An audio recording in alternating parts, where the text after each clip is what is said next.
সুপ্রিয় দর্শক, আসসালামু আলাইকুম। কেমন আছেন সবাই? আশা করছি যে যেখানে আছেন ভালো আছেন এবং সুস্থ আছেন। সবাইকে স্বাগতম জানাচ্ছি আমার আরেকটি নতুন এপিসোড দেখার জন্য।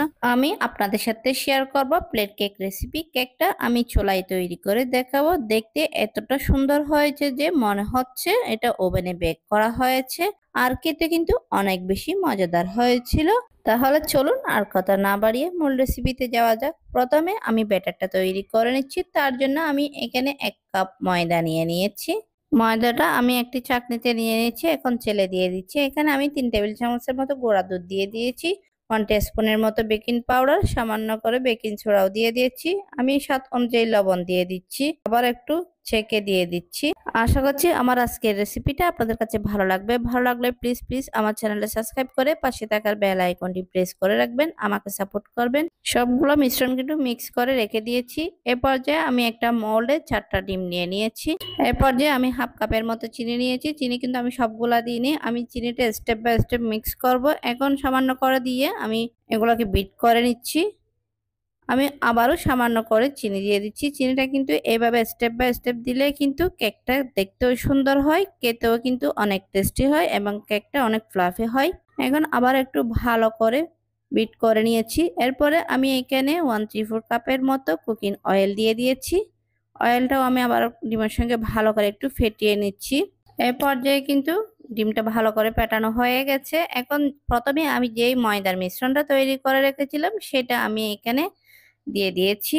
এখানে দেওয়ার পরে আমি ভালো করে একটু ডিমের সঙ্গে মিক্স করে নিচ্ছি। ময়দার সঙ্গে কিন্তু ডিমের মিশ্রণটা ভালো করে মিক্স করা হয়ে গেছে। এ পর্যায়ে আমি এখানে 1 কাপ লিকুইড ঘন মিল্ক দিয়ে দিয়েছি। এখন মিল্কের সঙ্গেও ভালো করে মিক্স করে নিয়েছি এই ডিমের মিশ্রণটা। এই পর্যায়ে আমি একটা লেবু নিয়ে নিয়েছি। লেবুর উপরের খোসাটা আমি একটু গ্রেট করে দিয়ে দিচ্ছি। আপনারা চাইলে এটা স্কিপ করতে পারেন। আপনারা ভ্যানিলা এসেন্স ব্যবহার করতে পারেন লেবুর খোসার পরিবর্তে। এখন কেকের ব্যাটারটা কিন্তু রেডি হয়ে গেছে। আমি এরকম একটা মোল্ড নিয়েছি। মোল্ডের মধ্যে ব্যাটারটা ঢেলে দিয়েছি। আমি উপরে কিন্তু আমি এখানে কিছু কাঠবাদাম কুচি এবং কিশমিশ দিয়ে দিয়েছি। এই পর্যায়ে আমি এই কেকটা চুলায় বেক করে নিচ্ছি। তার জন্য আমি আগে থেকে একটা সসপ্যান চুলায় বসিয়ে দিয়েছি, গরম করে নিয়েছি আমি হাই হিটে। এখন আমি মোল্ডটা বসিয়ে দিয়েছি। আমি 45 মিনিট বেক করে নিয়েছি। আপনারা চাইলে চুলার পরিবর্তে কিন্তু ওভেনেও বেক করতে পারেন। দেখেন আমার কেকটা একদম রেডি হয়ে গেছে।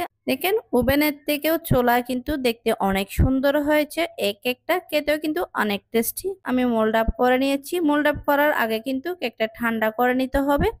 এখন আমি আপনাদেরকে কেকটা স্লাইস করে দেখাচ্ছি। এই কেকটা দেখেন কত স্পঞ্জি হয়েছে। এটা খেতেও কিন্তু অনেক টেস্টি। কালারটা কিন্তু দেখতে অনেক সুন্দর হয়েছে। এটা দেখতে যেমন সুন্দর হয়েছে খেতেও কিন্তু অনেক টেস্টি হয়েছে।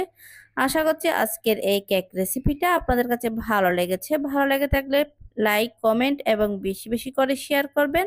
আজকের এই রেসিপিটা আপনারা এইভাবে একবার হলে বাসায় ট্রাই করবেন। আশা করছি আপনাদের কাছে ভালো লাগবে। আপনারা এইভাবে তৈরি করে কিন্তু বাচ্চাদের টিফিনে বা বিকালে চায়ের সাথে সার্ভ করতে পারেন। এটা খেতে কিন্তু অনেক সুস্বাদু হয়। দেখেন কত নরম স্পঞ্জি হয়েছে। এই কেকটা একদম দোকানের মতো হয়েছে।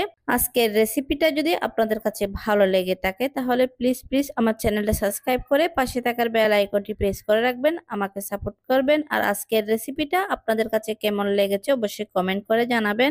আর আজকের রেসিপিটা যারা ফেসবুক থেকে দেখছেন প্লিজ আমার পেজটা ফলো এবং লাইক করে দিবেন।